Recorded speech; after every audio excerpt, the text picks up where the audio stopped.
안녕하세요. 널싱 제니입니다. 오늘은 제가 오랜만에 간호사 이야기를 가지고 왔는데요. 어디서부터 시작을 할까 하다가 제 첫 직장이었던 서울 아산병원 이야기부터 시작해 볼까 합니다. 우선 제 소개를 간단하게 하자면 저는 2018년 2월부터 2021년 2월까지 만 3년 1개월 동안 서울 아산병원에 근무했고요. 일했던 부서는 마취회복실이었습니다.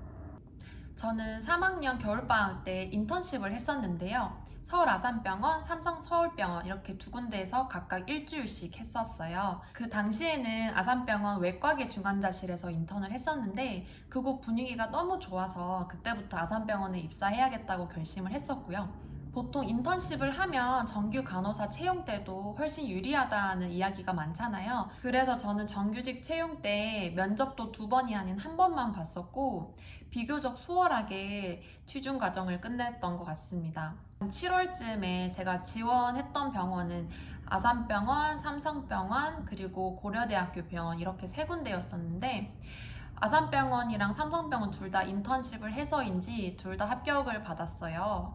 그래서 이미 합격 통보가 났기 때문에 고려대학교 병원은 면접을 가지 않았고요. 그 두 병원 중에서는 사실 고민을 조금은 했었는데 그 이유가 삼성병원은 저희 집 바로 앞에서 버스 타면 20분 정도 걸리는 정말 가까운 거리에 있었거든요. 그래서 조금 고민을 하다가 그래도 아산병원이 한국에서 제일 좋은 병원이라는 말을 너무 많이 들어왔기 때문에 그냥 아산병원에 가기로 결심을 했습니다. 그렇게 해서 저희 아산병원 입사가 결정이 되었고요. 제가 18년도 2월에 졸업을 했는데 저는 바로 입사를 했어요. 보통 여행을 오래 가고 싶거나 좀 쉬고 싶은 분들은 입사 시기를 미루는 경우도 있는데 저는 매도 맞을 거면 빨리 맞자는 생각에 2월에 바로 입사를 했고요. 2주간의 신입사원 연수를 거쳐서 간호사 생활을 시작하게 됐습니다. 그 신입사원 연수라는 거는 2주 동안 간호직뿐만 아니라 약사나 사무직까지 다 포함해서 친목도모도 하고 기업의 가치 이런 것도 배우는 시간이었는데요. 사실 정말 많이 아쉬운 게 제가 그 당시에 정신이 되게 없었어요. 왜냐면 한국 간호사 면허가 나오자마자 앵클렉스 서류 접수를 시작을 했었거든요. 그래서 저는 신입사원 연수 받으면서 앵클렉스 준비를 하느라고 그 당시 동기들이랑 많이 친해지지는 못했고 계속 마음 한켠에는 이제 만 3년만 하고 그만둬야지 이런 생각이 조금 깔려 있었던 것 같아요. 사실 대부분 선생님들이 그런 마음이시긴 하겠지만 저도 처음부터 이제 평생 여기서 간호사로 일해야지 이런 마음은 아니었던 것 같습니다. 그렇게 해서 연수가 끝나갈 즈음에 부서 배치를 받게 되는데요. 아산병원에서는 본인이 가고 싶은 1, 2, 3지망을 접수받더라고요. 그래서 저는 인턴십을 했던 외과계 중환자실을 1지망, 2지망에 다 썼고 3지망은 어디 쓸까 하고 한참 고민을 하다가 마취과 간호사가 괜찮다던데 이런 이야기가 생각이 나서 마취회복실을 쓰게 됩니다. 그리고 발표가 났는데 제가 3지망으로 쓴 마취 회복실이 된 거예요. 그래서 그 당시에는 엄청 기쁘진 않았어요. 왜냐면은 제가 너무 가고 싶었던 그 인턴십 했던 부서를 1, 2지망에다 다 썼는데 거기는 안 보내주고 3지망을 보내줬고 또 웃긴 게 저랑 지금까지도 굉장히 친하게 지내고 있는 친구가 그 부서에 배정이 된 거예요. 그래서 뭔가 인턴십까지 했던 제가 별로 마음에 들지 않으셨나? 이런 생각이 좀 지배적이었습니다.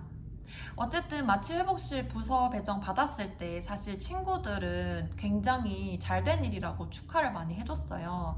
마취과 간호사가 제가 간호대생일 때 실습했던 기억으로도 조금은 일이 수월해 보였거든요. 그래서 다들 그런 생각하면서 저한테 잘 됐다고 평생 다니라고 이런 덕담을 해줬습니다.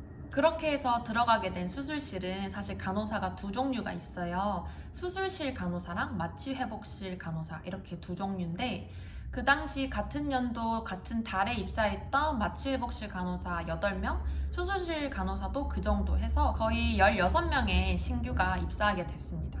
그렇게 해서 처음으로 구경하게 된 서울 아산병원 수술실은요, 정말 컸어요. 사실 겉으로만 봐도 아산병원이 정말 규모가 크잖아요. 건물도 엄청 크고 지하에 가면은 무슨 마을처럼 마트도 있고 백화점도 있고 근데 수술실 같은 경우는 그 동관, 서관, 신관 이 3건물을 다 연결시켜 놓은 3층 전체를 썼어요. 그래서 수술방은 80개, 하루에 수술은 거의 300개 가까이 하는 수술실이었습니다.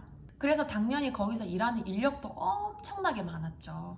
마취회복실 간호사만 해도 거의 150명 가까이 됐고, 수술실 간호사도 그 이상이었고, 각 집도과에 있는 교수님, 펠로우, 레지던트, 인턴, 그리고 방사선사, 혈액은행에 계시는 임상병리사분, 조무원님, 이송직원님, 청소해주시는 분들까지 정말 다양한 인력들이 공존하는 곳이었어요. 그래서 저의 첫 직장 생활이었는데 정말 배울 게 많았습니다. 마취회복실 간호사라고 하면 일단 가장 큰 장점으로 꼽는 게 불규칙적인 3교대 근무를 안 한다는 건데요. 사실 서울 아산병원을 비롯한 좀 큰 대학병원들에서는 수술실 간호사, 마취회복실 간호사 둘 다 3교대 근무를 합니다. 근데 이제 병동처럼 불규칙한 들쭉날쭉한 3교대는 아니고 데이만 쭉 하다가 이브닝이 일주일 정도 나와요. 주 5일 근무니까 5일 연속으로 나오고 나이트도 한 3, 4일 연속으로 4달에 한 번씩 나옵니다. 그래서 데이 근무는 오전 8시부터 오후 4시 반까지고요. 이브닝은 보통 2시 반에서 한 11시, 나이트는 한 9시 반에서 아침 7시 였어요. 근데 데이 근무가 8시부터지만 첫 수술이 8시 시작이거든요. 그래서 당연히 더 일찍 출근을 했죠. 그리고 일이 좀 서툴었던 신규 때는 더 일찍 출근을 해서 정말 일찍 출근을 했답니다. 그리고 그런 응급수술을 맡아서 하려면 일단 트레이닝 어느 정도 되고 실력이 있는 상태가 되어야 되기 때문에 처음부터 이브닝 나이트 근무를 주지 않고 이브닝은 한 6개월 이상 근무했을 때 나이트는 거의 1년 근무했을 때 처음으로 나왔던 것 같아요. 점심시간 같은 경우에는 딱 30분이 주어졌고 그 시간 동안 식당으로 이동하고 밥을 다 먹고 이를 닦고 돌아오는 시간까지 다 포함된 거였어요. 그리고 그 점심 교대는 수술 상황 봐가면서 서로서로 돌려막기처럼 교대해주는 상황이었거든요. 그래서 한국에 계시는 대부분의 간호사 선생님들처럼 점심시간이 여유롭지는 않았습니다. 휴가 같은 경우에는 신규 기준 1년에 한 13개 정도 받았던 것 같은데 수술간호팀 장점이 장기 휴가를 쓸 수 있었어요. 연초에 장기 휴가 신청을 받는데 일주일을 쓸 수 있는 거예요. 그래서 다른 선생님들과 겹치지 않게 제가 일주일 동안 쉬고 싶은 주가 언젠지 딱 적어놓고 그거를 확정받은 다음에 그게 만약에 그해 11월이다 이러면은 11월에 어디 여행 갈 계획을 좀 미리미리 비행기표도 사고 이렇게 준비를 할 수가 있었어요. 그 외의 휴가는 다른 부서랑 마찬가지로 이제 한 달 주치의표 나오면은 그 전달에 상황이 되는 대로 휴가 신청을 했었고요. 여러 명이 겹치는 경우에는 아무래도 선생님들과 조정을 해야겠죠. 구체적으로 제가 받았던 트레이닝에 대해서 알려드리자면 마취 회복 간호사였기 때문에 저는 두 파트 모두 다 교육을 받았어요. 그래서 마취라고 하면은 정말 수술방에 들어가서 환자 마취를 도와주는 업무였고 그 마취는 과마다 다 들어가겠죠. 국소마취로 진행되는 아주 소수의 수술을 제외하고는 다 전신마취 수술이었고 그 전신마취에는 무조건 마취과 의사와 마취과 간호사가 꼭 1대1로 마취 업무를 진행합니다. 그래서 외과가 종류가 정말 많잖아요.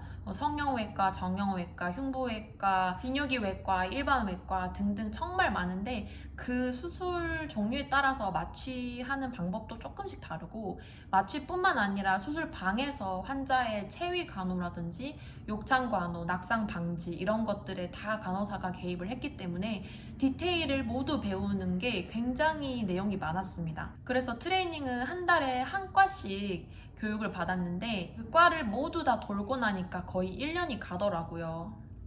그래서 저 같은 경우에는 제일 처음에 시작했던 수술실이 소아 심장외과 그리고 치과, 안과, 소아외과가 다 같이 있는 로제시였고 그 다음으로 간 게 뭐 산부인과 그 다음이 정형외과 뭐 이런 순서로 트레이닝을 받았어요. 그 다음부터는 회복실 트레이닝을 시작했습니다. 회복실도 이제 모든 과 환자가 다 나오죠. 그러면 무슨 수술을 받았는지에 따라서 회복 간호를 할 줄 알아야 했었고 사실 수술실에 있던 환자가 그대로 회복실에 나오는 거기 때문에 두 공간을 이해하는 게 상당히 도움이 많이 되긴 했어요. 하지만 업무량이 정말 상당히 많기는 했습니다.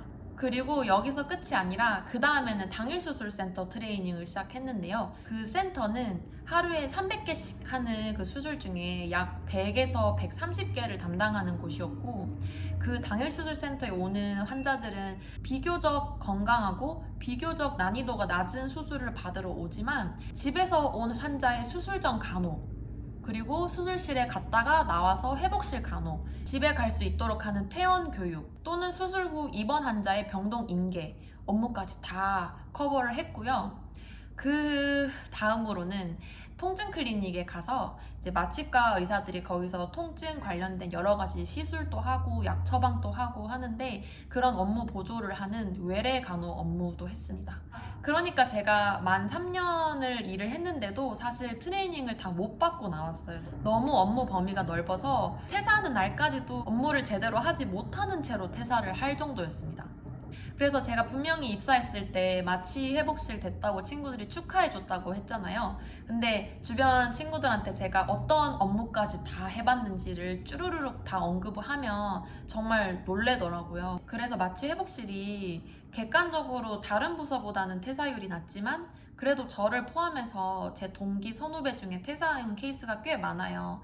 그럴 때 많이 했던 얘기가 트레이닝이 너무 많아서 힘들다? 그리고 간호사로서의 보람이 없다, 이거였던 것 같아요. 저 또한 그 두 가지 다 사실이라고 느꼈고요. 그래서 마취 회복실 간호사의 장점부터 얘기해보자면, 지금 돌이켜보면 사실 다른 부서보다는 업무 강도가 약한 건 사실이었던 것 같아요. 왜냐면 수술 중에 마취가 잘 되고 환자분이 건강하고 스테이블하게 유지만 된다면 저희는 모니터링 하는 것밖에 없기 때문에 굉장히 평온한 몇 시간을 보내는 경우도 있거든요. 그리고 그 시간 동안 스크럽을 들어가는 수술실 간호사와 다르게 앉아서 컴퓨터를 보죠.